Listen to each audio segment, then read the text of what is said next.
राधे राधे जी। हर माह की त्रयोदशी तिथि को भगवान शिव का व्रत किया जाता है।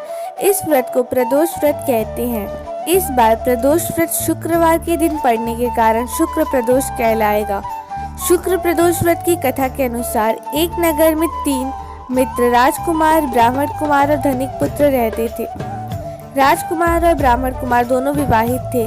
कुछ समय बाद धनिक पुत्र का भी विवाह हो गया, लेकिन गौना शेष था, इसलिए धनिक पुत्र की पत्नी अपने मायके में ही थी। एक दिन तीनों मित्र स्त्रियों की चर्चा कर रहे थे।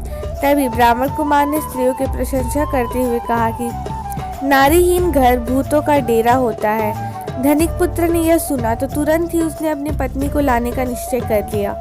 धनिक पुत्र को उसके माता पिता ने समझाया कि अभी शुक्र देवता डूबे हुए हैं, ऐसे में बहू बेटियों को उनके घर से विदा करवा कर लाना शुभ नहीं माना जाता है। लेकिन धनिक पुत्र ने एक नहीं सुनी और ससुराल पहुंच गया।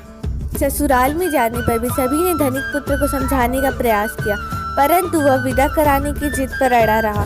धनिक पुत्र की हट के कारण कन्या के माता पिता को विदाई करनी पड़ी।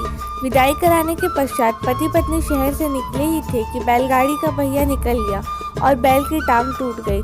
दोनों को चोट लगी, लेकिन फिर भी वे चलते रहे। अभी कुछ ही दूर पहुंचे थे कि उन्हें रास्ते में डाकू मिल गए। डाकुओं ने उनका सारा धन लूट लिया। जैसे ही दोनों घर पहुंचे, धनिक पुत्र को सांप ने डस लिया। तुरंत ही उसके माता पिता ने वैद्य को बुलाया, तो वैद्य ने उसे देखने के बाद बताया कि वो 3 दिन के बाद मर जाएगा।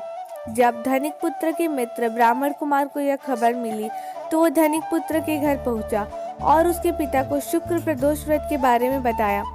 साथ ही उसने कहा कि इसे पत्नी सहित वापस ससुराल भेज दे। धनिक ने ब्राह्मण कुमार की बात मानी और अपने बेटे को ससुराल भेज दिया। वहां उसकी हालत ठीक होती गई, यानी शुक्र प्रदोष के महात्म्य से सभी कष्ट दूर हो गए। शुक्र प्रदोष के दिन यह कथा अवश्य पढ़नी व सुननी चाहिए। बोलो उमापति महादेव की जय।